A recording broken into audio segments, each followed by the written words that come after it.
Sa isang abalang kanto ng Maynila, makikita araw-araw si Luz Biminda o mas kilala sa palayaw niyang Luz.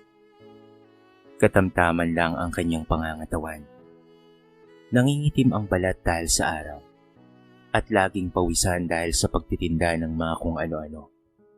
Katulad na lamang ng mga candy, sigarilyo, malamig na tubig, at kung minsan ay prutas na pinapakyaw niya sa palengke tuwing madaling araw.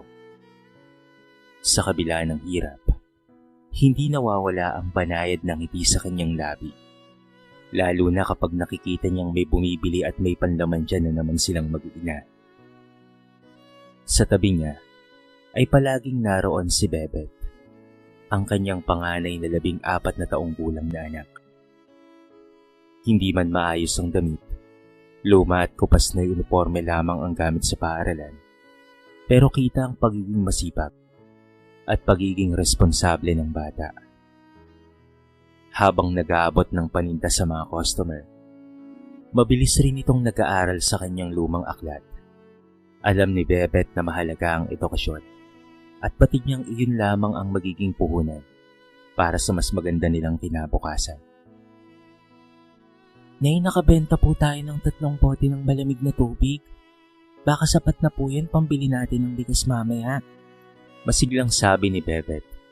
Ngumiti naman si Luz at pinisilang balikat ng anak. Salamat anak ha. Ikaw na talaga ang katuwang ko. Kung nandito lang sana ang tatay mo, hindi ka na sana nahihirapan. Bahagyang nanahimik si Bebet. Alam niyang matagal nang patay ang kanilang ama. Isang construction worker na naaksidente sa trabaho.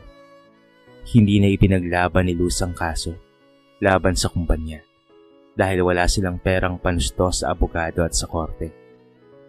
Sa halip, itinuring niyang mas mahalaga ang bawat bariyang maitatabi para sa kanilang makakain. Samantala, si Juni na bunso ay palaging masayahin. 7 taong gulang pa lamang ito. Ngunit siya ang nagbibigay ng aliw at pag-asa sa kanilang mag-iina. Mahilig itong gumuwit sa mga lumang papel at karton na nakukuha nila mula sa mga karinderyang nagtatapon ng basura. Habang abala si Luz at si Bebet sa pagtitinda, si Juni na may nakaupo sa isang kahon. Kumuguwit ng araw, bulaklak, habang merong mga ngiti. Mama, paglaki ko po, gagawa ako ng malaking bahay para sa atin. Hindi na tayo magtitinda sa kalsada. Wika ng bata habang hawak ang kanyang labis. Napangiti naman si Luz, ngunit hindi napigilan ang pagpatak ng luha.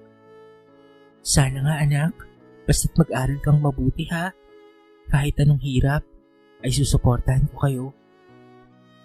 Sa kabila ng init ng araw at pagod, nabubuo ang tibay ng loob ni Luz dahil sa kanyang 2 anak. Hindi man marangya ang kanilang buhay, dama niya ang kayamanang hindi matutumbasan, ang pagmamahal at pagtutulungan nilang 3. Ngunit sa likod ng kanilang mga ngiti ay may nakatagong pangamba si Luz.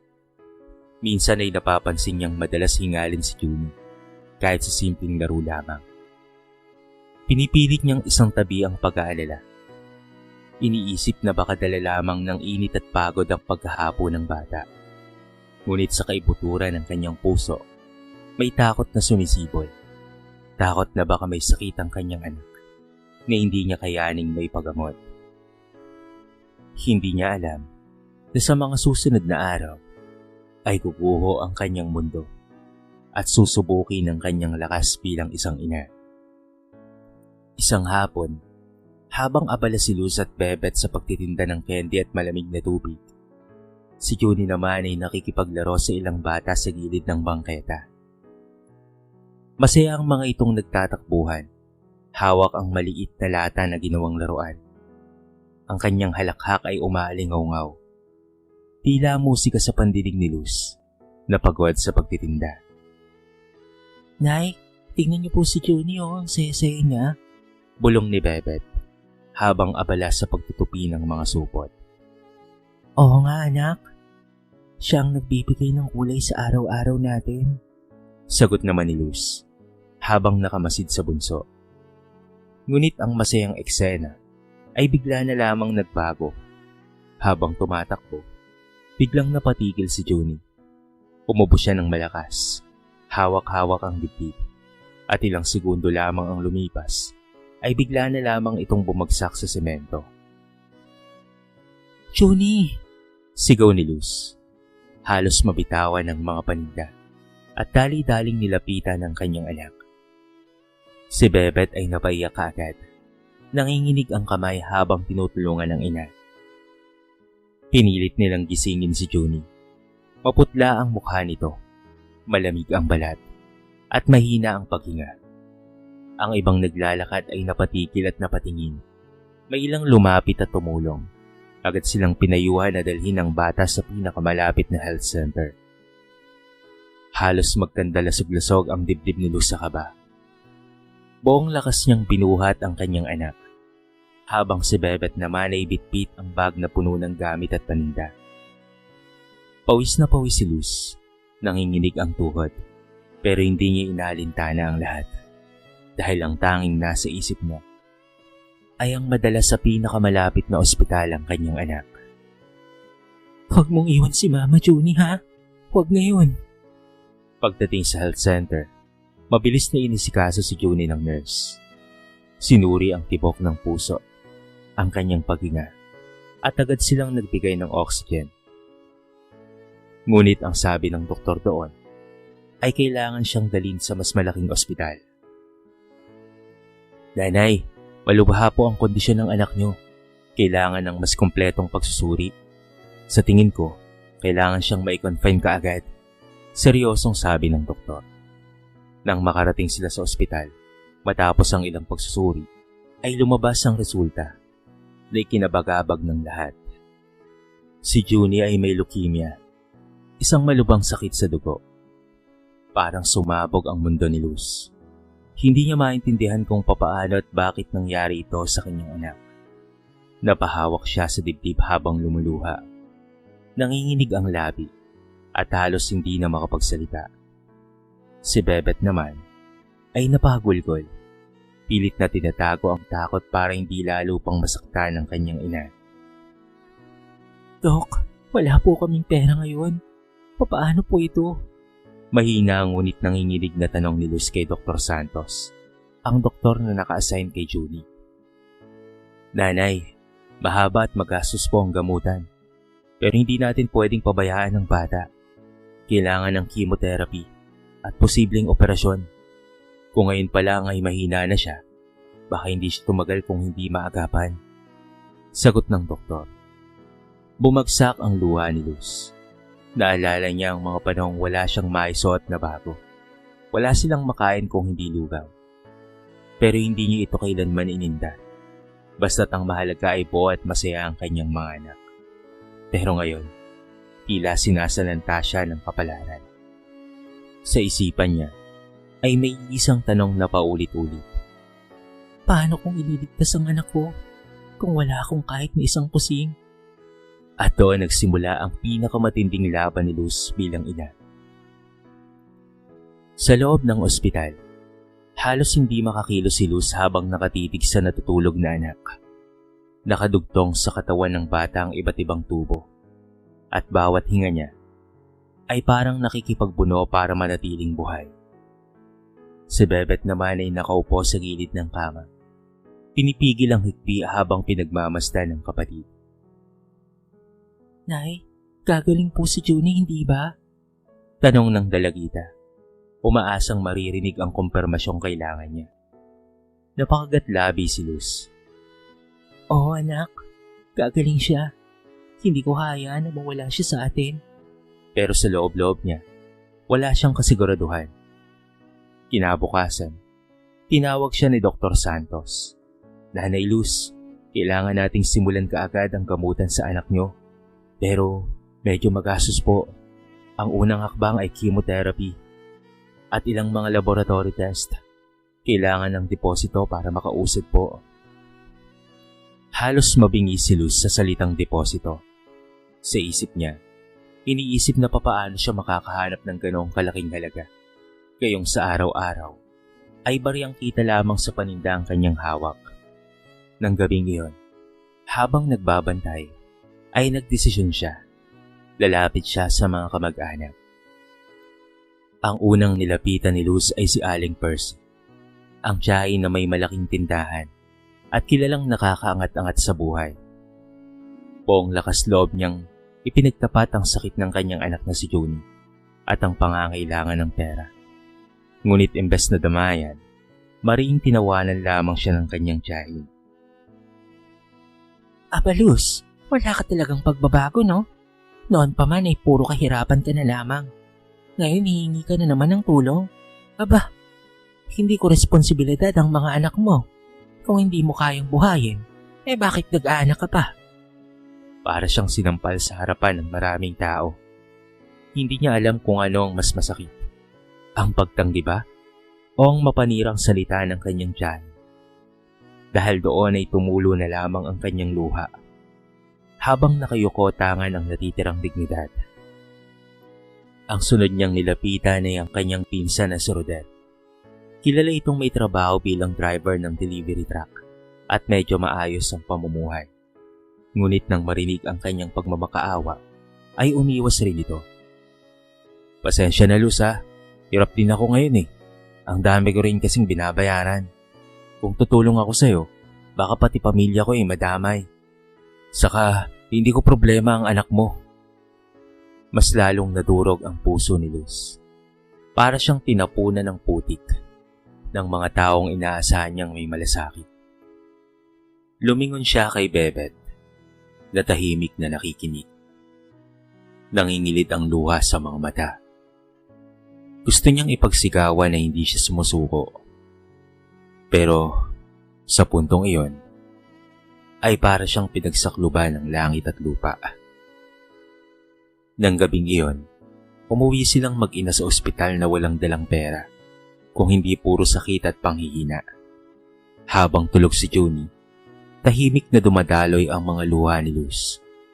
Humawak siya sa kamay ng anak, mahigpit na mahigpit. Anak, patawarin mo si Mama ha? Kung wala akong maibigay, pero isinusumpa ako. Hanap at hanap ako ng paraan. Hindi ako susuko. Junie, hindi ako mawawalan ng pag-asa. At sa katahimikan ng gabi, nagsimulang tumibay muli ang kanyang loob. Sa kabila ng kahirapan at pangungutya, ipinangako ni Luz na lalaban siya hanggang sa dulo. Sapagkat walang ina ang kayang tiisin na mawala ang anak na mahal niya. Kinabukasan, bumalik si Luz sa kanto kung saan siya palaging nagtitinda. Bitbit ang ilang perasong candy, malamig na tubig sa yelo, at ilang peraso ng prutas na kanyang pinakyaw mula sa palengke. Nanginginig ang katawan niya dahil halos hindi nakatulog sa pagbabantay kay Junie. Ngunit pinilit niyang magtinda. Kahit kaunting kita lamang, basta't may dagdag sa pangangailangan ng anak. Si Bebet ay hindi rin nagpahinga, kahit kabado sa kalagayan ng kapatid. Sumama pa rin siya sa kanyang ina sa pagtitinda. Pinilit niyang ngumiti sa mga bumibili, kahit ramdam niya ang bigat sa dibdib. Baka po gusto niyong bumili, malamig pa po. Aniya, pilit na masigla ang tinig. Habang nagtitinda, hindi maiwasang mapatingin ni Luz sa mga taong dumaraan. Mga nakaayos na damit, kumakain sa mamahaling fast food, at sa mga taong sakay ng kotse. Sa puso niya ay may kaunting kirot. Kung mayaman lang sana kami, hindi ko kailangang magmakaawa. Kung may kaya lang sana ako, hindi hahantong sa ganito si Junie. Ngunit agad rin niyang binura ang mapait na kaisipan. Alam niyang walang sisay ang inggit. Kailangan niyang kumilos. Maya-maya, lumapit ang isang estudyante na bumili ng isang bote ng malamig na tubig. Napansin nito ang namumugtong mata ni Luz. Ate, okay lang po ba kayo? Para kayong pagod na pagod? Inosenteng tanong ng bata. Napangiti si Luz.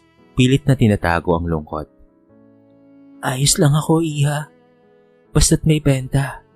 Masaya na ako. Pagkaalis ng estudyante, biglang naramdaman ni Luz ang paghagod ng kamay sa kanyang balikat. Paglingon niya, isang matandang babae ang nakatayo. Isa sa mga parokyano niya. Luz, narinig ko ang patungkol sa anak mo. Eto, kaunti lang, pero sana'y makatulong. Iniabot nito ang 500 piso. Nanlaki ang mga mata ni Luz. Halos hindi makapaniwala. Naku, Aling Nena, malaking tulong na po ito. Hindi ko alam kung paano po kayo pasasalamatan. Ngumiti lang ang matanda. Nako, wala yon. Lalo na't kapag buhay ng anak ang nakataya, laban lang, Luz, ha? Sa pagpapatuloy ng araw, may iba pang mga taong naantig. May isang construction worker na bumili ng 2 bote ng tubig. Iniwan pa sa kanya ang sukli. May estudyanteng hindi na kinuha ang barya. Sabay sabing, para po kay Juni. Unti-unting bumalik ang liwanag sa puso ni Luz. Totoo. Pinagtawanan na tinanggihan siya ng sariling dugot laman. Ngunit may mga taong walang kinalaman sa kanya na handang magbigay ng malasakit. Sa bawat pariyang nalilikom, ramdam niya ang init ng pag-asa. Nang makauwi sila sa ospital, agad niyang ipinakita kay Dr. Santos ang naipong pera. Dok, ito po. Ito lang po ang kaya kong maibigay sa ngayon.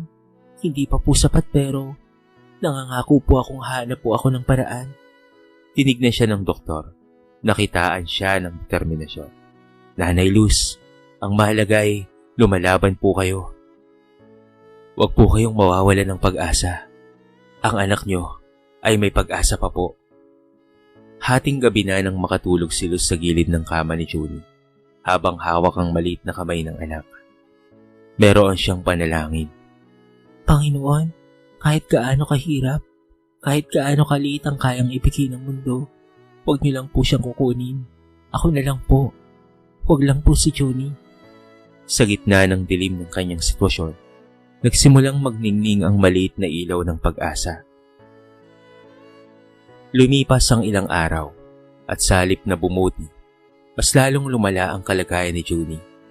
Madalas na siyang nilalagnat ng mataas, nanginginig ang buong katawan at halos wala nang ganang kumain. Sa bawat pag-ubo niya, tila kumakawala ang kaluluwa ni Luz sa sobrang takot. Dok, kamusta po si Juni? Halos pabulong na tanong ni Luz kay Dr. Santos. Takot na marinig ang sagot. Huminga ng malalim ang doktor. Nanay Luz, kailangan na talaga nating simulan ng chemotherapy at ilang mahalagang gamot. Kung hindi, baka hindi na kayanin ng anak ninyo. Parang bombang sumabog sa pandinig ni Luz ang mga salitang iyon. Chemotherapy? Magkanong kakailanganin? Sa bawat salitang binibitawan ng doktor, ay lalo siyang natuturog. Hindi siya makapaniwala na ang buhay ng kanyang anak ay nakasalalay sa perang wala siya. Kinagabihan, habang maimbing na natutulog si Juni, pinatawag niya si Bebet. Nakaupo silang mag-ina sa labas ng ospital. Naroon sila sa malamig na bangko. Habang ang ilang ilaw ng poste ay nagsisilbing saksi sa kanilang pag-uusap. Anak, mahina ngunit mariing tinig ni Luz. Kailangan nating magbenta ng gamit. Kahit anong meron tayo sa bahay, lahat ay ibibenta natin. Napatigil si Bebet. Natulala. Nay, paano po ang gamit sa eskwela? Paano po ang cellphone ko? Doon lang po ako nakakahanap ng sagot sa mga assignments ko. Nangilid ang luha ni Luz. Hinaplos niya ang pisngi ng panganay. Alam ko, Bebet, pero buhay ng kapatid mo ang kapalit. Hindi ko kayang isugal yon. Makakahanap pa tayo ng ibang paraan para sa pag-aaral mo. Pero si Juni, wala siyang ibang pagkakataon. Napahikbi si Bebet. Pinilit nang umiti, kahit ramdam ang sakit. Kung yun po ang makapagpapaligtas kay Juni, Nay, ibenta nyo na lang po. Kahit anong meron tayo. Kahit wala na pong matira. Kinabukasan, nagpunta si Luz sa kanilang maliit na barong-barong. Ang mga gamit nilang naiipon sa ilang taon. Ang lumang electric fan, Ilang kaldero, mga lumang damit, lahat ay sinilit sa sako at ibinenta sa murang halaga. Ang kanilang lumang cellphone na ginagamit ni Bebet sa pag-aaral, ipinabenta rin niya sa isang kakilala. Habang iniaabot ng bumibili ang kanilang 1,000 piso, parang dinudurog ang puso ni Luz. Ito na lang ang meron kami at ibinibigay ko lahat kapalit ng buhay ng anak ko. Pagbalik sa ospital, iniabot niya ang pera kay Dr. Santos. Dok, eto po. Hindi pa rin po sapat pero pakiusap. Simulan na natin kahit anong gamutan kay Junie. Tinignan siya ng doktor. Nakikita ang desperasyon sa kanyang mga mata.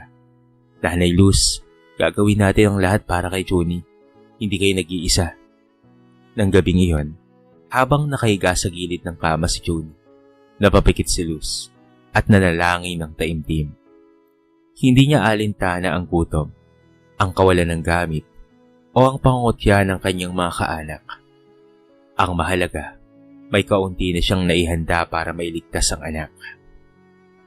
Ngunit alam niyang mahaba pa ang laban, at sa bawat araw na lumilipas, lumalalim ang kanyang pangamba.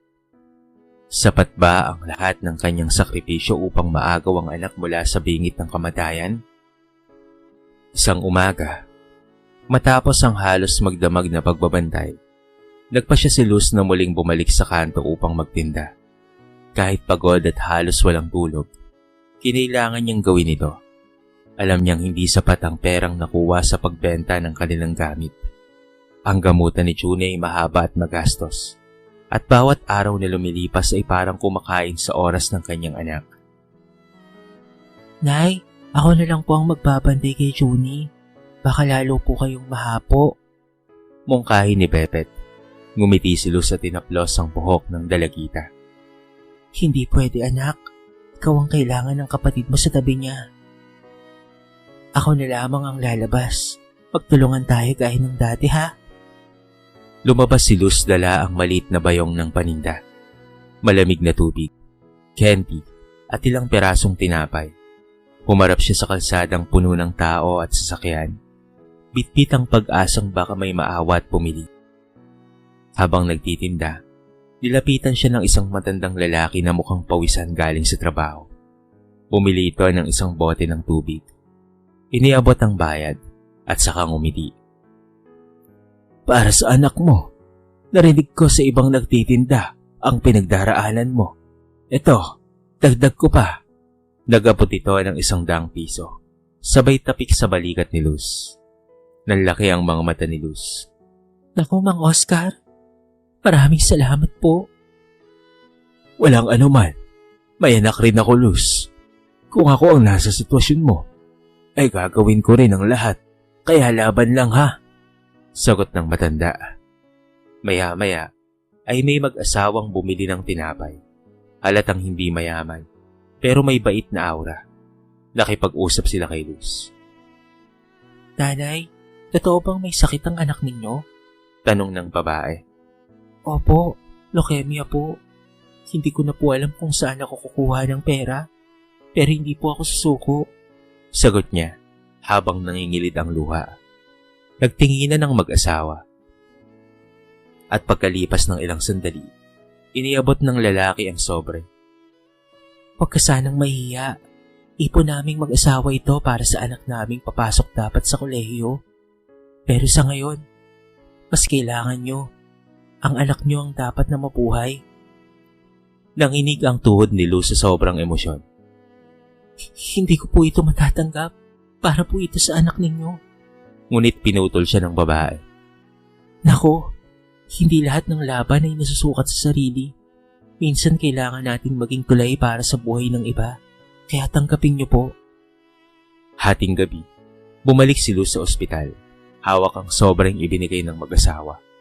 Pagbukas niya, halos hindi siya makahinga. Mahigit 20,000 piso ang laman ng sobre.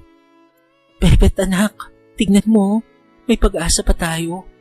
Umahagulgol niyang sigaw, habang niyakap ang panganay. Nagising si Junie at mahina siyang hinitian. Mama, may gamot na po ba ako? Oo anak. Nangingilid ang luha ni Luz. May gamot na tayo. Agad niyang iniabot ang pera kay Dr. Santos. Nagulat ang doktor sa laki ng naibigay. Nanay Luz, sapat na po ito para makapagsimula tayo ng chemotherapy. Mabuting balita ito. Napaupo si Luz. Nanginginig ang mga kamay at napaluha ng tuluyan. Sa kabila ng lahat ng pagtangki, pangotya at kahirapan, may mga taong hindi niya inaasahan ang nagbigay ng pag-asa. Mga taong hindi niya kaano-ano. Ngunit mas mabuti pa ang puso kaysa sariling mga kadugo. Habang pinagmamasdan si Junie, isang panibagong liwanag ang sumilay sa kanyang mga mata. O at hindi pa tapos ang laban, pero hindi siya susuko. Sinimulan na nga ang chemotherapy at pati na rin ang mga gamutan. Sa malamig at puting pasilyo ng ospital, halos mabingi si Luz sa kaba. Ang bawat tiktak ng orasan ay tila martilyong kumakatok sa kanyang puso. Sa loob ng kwarto, ang munting katawan ni Junie ay nakahimlay. Napapalibutan ng mga makinang humuhuni at mga kamay na abala. Nagsimula na ang chemotherapy ng bata. Sa labas ay nakaluhod si Aling Luz, mariing nananalangin. Diyos ko, iligtas niyo po ang anak ko sa kanyang karamdaman. Ako na lang po ang kunin niyo. Huwag na lamang po siya. Hikbi niya habang pinipigil ang kanyang tinig na mabasag sa pag-iyak. Habang tumatakbo ang oras, naging mas matindi ang tensyon. Biglang bumilis ang tunog ng heart monitor. Hanggang sa halos maging tuloy-tuloy na ang tunog nito. Doktor, bumabagsak po ang blood pressure. Sigaw ng isang nurse. Si Dr. Santos naman ay nanatiling kalmado sa kabila ng kaguluhan. I-compress ka agad. Prepare another dose. Halos lahat ng nasa silid ay nagmamadali. Parang bawat segundo ay buhay at kamatayan ng katapat. Mahina ang katawan ni Junie. Kaya't parang hindi nito kinakaya ang chemotherapy sa kanya. Sa labas, muntikang himatayin si Luz nang makita ang mga ilaw na nagbiblink at marinig ang alarmang parang sumisigaw ng kamatayan. Hinawakan siya ni Aling Nena, ang kapitbahay na sumama upang samahan siya. Luz, kapit lang ha. Nalaban si Junie. Pulong nito habang pinipigilan ang sariling luha. Ilang minuto pa, ngunit para kay Luz ay parang walang katapusang bangungot. Bago muling bumalik sa normal ang tunog ng makina. Stabilize na, Dok. Sabi ng isa sa mga nurse. Huminga ng malalim si Dr. Santos at muling ibinalik ang atensyon sa kanyang ginagawa. Subalit sa katahimikan, isang lihim ang matagal na niyang itinatago ang unti-unting bumabalik sa kanyang isipan. Isang lihim na konektado sa batang kanyang nililigtas. Hindi niya maipaliwanag kung bakit, ngunit mula nang makita si Junie sa unang araw sa ospital, ay may kakaibang kirot na sa kanyang dibdib. Dok, bakit parang kamukha niyo po yung bata? Noong bata pa po kayo. Minsang biro ng isa sa mga staff. Nagad namang tinakpa ni Dr. Santos ng isang pilit ng ngiti. Pero sa kanyang puso, ay hindi yun biro. Iyon ay katotohanan. Sa labas, walang kamalay-malay si Luz na ang taong pinagkatiwalaan niya ng buhay ng kanyang anak ay hindi lamang isang mabuting doktor, kung hindi isang taong may malalim na ugnayan sa kanila. Sa wakas, nang matapos na ang chemotherapy, ay lumabas si Dr. Santos. Naisagawa na namin ang unang chemotherapy ni Junie. Alam kong marami pa siyang chemotherapy pagdaraanan at mahaba-haba pang gamutan. Pero may pag-asa pa po at wag po tayong susuko. Nakangiting sabi ni Dr. Santos.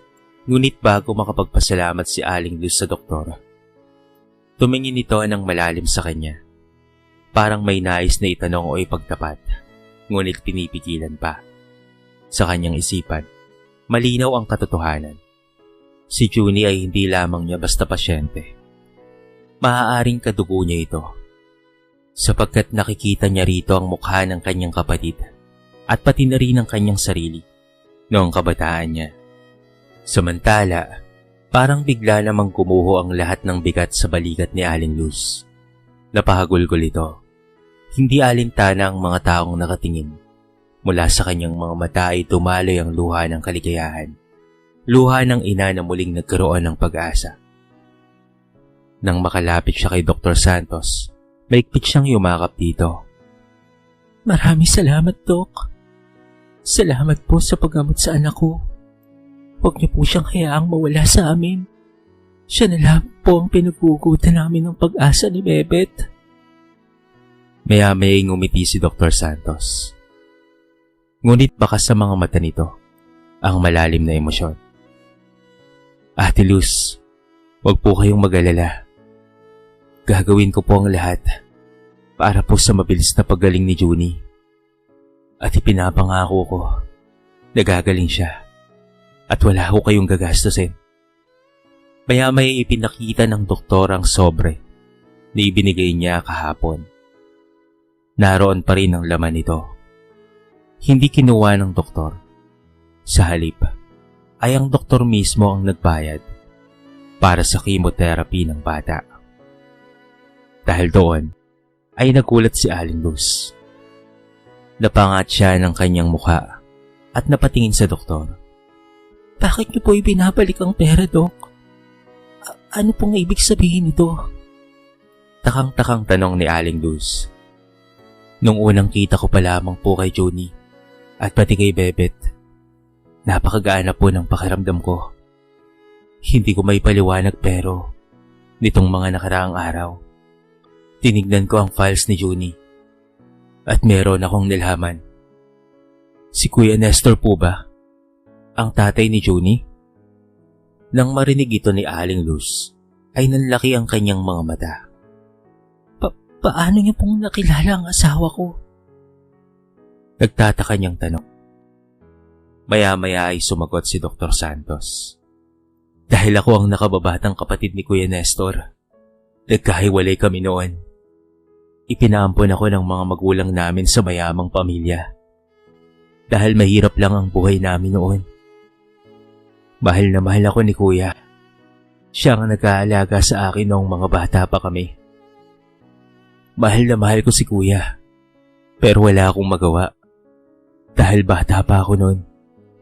Noong ipinaampon ako ng mga magulang namin. Mayamang mag-asawa ang umampon sa akin. At itinuring nila akong parang tunay nilang anak. Hanggang sa ako'y makapagtapos ng pag-aaral. At sila ay pumanaw.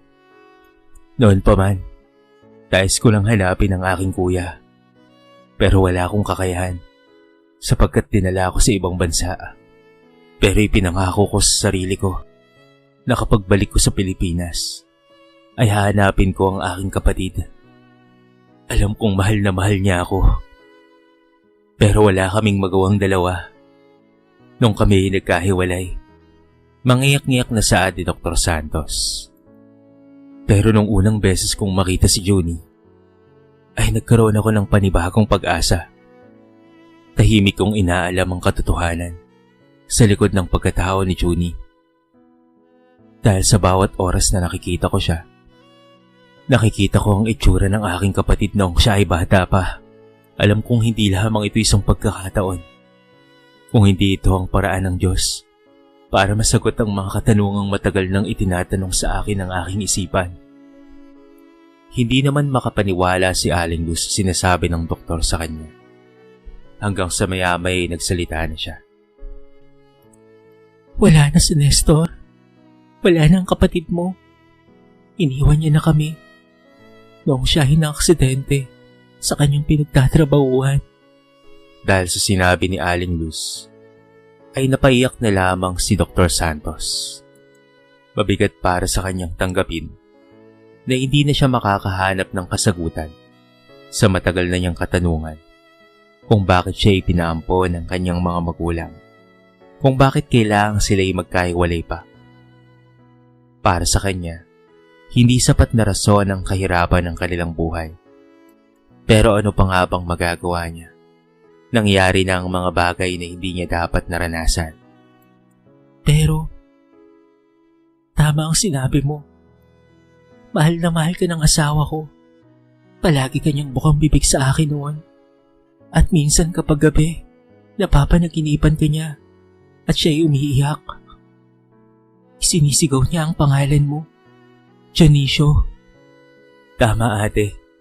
Dionisio nga ang pangalan ko. At iyon ang madalas kong marinig kay kuya. Madalas niya akong tawaging Juni. Kaya malakas ang loob ko. Kasi Juni ay aking pamangkin. At si Juni ang anak ng aking kuya. Tama ka, doktor. Sapagkat kinuha niya ang pangalan ni Juni sa kanyang kapatid na si Dionisio. Dahil sa sinabi ni Aling Luz, ay mas lalong napaiyak ang doktor. Sobrang sakit para sa kanya na hindi niya na muling maiyakap pa ang kanyang minamahal na kapatid. Ang kanyang kapatid na nagsilbi niyang kuya sa loob ng maiksing panahon. Subalit sila'y pinaghiwalay ng kahirapan. Sinabi rin ni Aling Luz na wala na ang kanilang mga magulang at matagal na raw itong pumanaw dahil sa sakit. Mababakas sa mukha ng doktor ang sobrang panlulumo at sobrang kalungkutan. Pero kahit papaano'y masaya siya sapagkat natagpuan niya ang kanyang mga pamangkin. At ipinangako niya sa kanyang sarili na tutulungan niya ang mga ito hanggang sa abot ng kanyang mga kaya. Ate Luz, wag po kayong mag-alala. Gagawin ko ang lahat para gumaling si Juni. Maaaring hindi ko man nakita si kuya muli. Pero siguro, ito ang aking misyon sa mundo. Ang suportahan at alagaan ang mga mahal niya sa buhay. Kuya, kung naririnig mo ko, hindi ko pababayaan ang pamilya mo. Hindi ko makakalimutan ang pagmamahal na ibinigay mo sa akin noon. Kahit sa maiksing panahon, ikaw lang ang nagmahal sa akin. Higit sa ating mga magulang. Kaya't gagawin ko ang lahat para maging maayos ang buhay ng pamilya mo. Para kay Dr. Santos, ay sapat na ang kanyang naging desisyon na pagtulong para punan ang lahat ng kakulangan sa kanyang puso. Gagawin niya ang lahat ng makakaya niya para matulungan ang pamilyang naiwan ng kanyang minamahal na kapatid. Sapagkat alam niya sa kanyang sarili na magiging masaya ang kanyang kuya kung gagawin niya ang bagay na ito ng buong puso. Lumipas pa ang mga araw, buwan at maging taon. Tuloy-tuloy ang naging gamutan ni Juni. At malaking halaga ang kinakailangan. Pero hindi yun alintana ni Dr. Santos. Dahil bukod sa kayang-kaya niya namang tumulong, sapagkat malaking pera ang kanyang naipon at malaki ang kanyang minana sa mga umampun sa kanya. Bukod doon ay gagawin niya ito ng bukal sa kanyang puso, sapagkat ito na lamang ang tanging paraan para maiparamdam sa kanyang kuya na mahal niya ito, kahit pa ito'y nasa kabilang buhay na. Hanggang sa dumating nga ang araw, natuluyan nang gumaling si Juni. Lumakas na ito at wala nang karamdaman. Sumiglang muli ang katawan ng bata. Ang dating payat, ang dating sakitin, ngayon ay malusog na. At makikita ang saya sa kanyang mukha at pangangatawan. Masayang masaya si Dr. Santos, sapagkat tuluyan ang gumaling ang kanyang pamangkin. Alam niya sa kanyang sarili na masaya ang kanyang kapatid sa kanyang ginawa. At marahil kung nabubuhay pa ito, ay talaga namang yayakapin siya nito, tulad ng pagyakap sa kanya nito noon sila ay mga bata pa. Hindi lamang niya tinulungan sa pagpapagaling ang kanyang pamangkin na si Juni. Siya na rin ang susuporta sa pag-aaral nito, maging sa pag-aaral ng isa pa niyang pamangkin na si Bebet. Ipinangako niya na habang siya'y nabubuhay, ay susuportahan niya ang pangangailangan ng mga ito hanggang sa sila ay magtagumpay sa kanilang mga buhay. Binigyan rin ni Dr. Santos ng pagkakakitaan ang asawa ng kanyang kapatid. Ipinatayo niya ito ng tindahan sa palengke para naman kahit papaano ay magamit nila ito sa kanilang pangangailangan sa araw-araw. Sinagot ni Dr. Santos ang lahat ng pangangailangan ng dalawa, lalo na pagdating sa pag-aaral. Tuwang-tuwa naman ang mga bata, lalo na si Bebet, na noon ay wala ng pag-asa. Pero sa isang iglap, ay biglang nagkaroon sa hindi inaasahang pagkakataon. Alam nila sa kanilang sarili na ito ang paraan ng Diyos at ito ang sagot sa lahat ng kanilang mga panalangin. Samantala, si Dr. Santos naman ay masayang-masaya. Hindi man niya muling nakita ang kanyang kapatid. Pero alam niya sa kanyang sarili na masaya ito sa kanyang ginawa sa pagtulong sa kanyang pamilya. Bukal sa loob ni Dr. Santos ang lahat ng tulong na kanyang ginagawa para sa mag-iinang ito. Ngayon ay masaya na sina Aling Luz, Bebet, at pati na rin ang batang si Junie. Sino nga bang mag-aakala na magkakaroon pa sila ng panibagong pag-asa sa kabila ng hirap na kanilang pinagdaanan? Yung tipong walang-wala na sila, pero sa isang iglap ay bigla silang nagkaroon. Alam nila sa kanilang mga sarili na ang lahat ng ito ay pagkilos ng Diyos sa kanilang mga buhay. Hindi sila iniwan at hindi sila pinabayaan. Ang kanilang panalangin na kagalingan ay ipinagkaloob para kay Junie. Ang pag-aaral na nais ni Bebet ay pinagkaloob para sa kanya, maging sa kanyang kapatid. Ang pagtitinda ni Aling Luz ng candy at mga tubig ay pinalitan ng mas malaking tindahan na ngayon ay nakapagbibigay ng sapat na suporta para sa kanilang pangangailangan sa araw-araw. Si Dr. Santos naman na marami noong katanungan ay sa kanyang sarili nagkaroon siya ng kasagutan. Marahil ito ang paraan ng Diyos. Minsan hindi man natin maunawaan, pero darating ang panahon na magiging malinaw sa atin ang lahat. Ngayon ay masaya siya. Hindi man niya muling nakadaupang palad ang kanyang kapatid. Pero ramdam pa rin niya ang presensya nito sa pamamagitan ng kanyang mga mahal na pamangkin. Maaaring tanggihan tayo ng ibang tao sa oras ng ating pangangailangan. Pero palaging tapat ang Diyos. Palagi siyang merong inihanda na tutulong at tutulong sa atin para makaligtas sa tiyak mang kapahamakan o sa mahigpit na pangangailangan. Nagtatapos ang ating maiksing kwento sa araw na ito. Sana po ay nagustuhan nyo at sana po ay kinapulutan nyo ng maraming aral. Kayo mga kabarangay, ano ang masasabi nyo sa ating kwento? I-comment nyo naman sa baba ang inyong mga reaksyon at babasahin natin ang lahat ng yan. I-comment nyo na rin kung taga saan kayo para naman malaman ko kung hanggang saan nakaabot ang video na ito. Paki-like and share na rin ang ating kwento para mapakinggan rin ng iba. At kung bago ka pa lamang sa ating channel,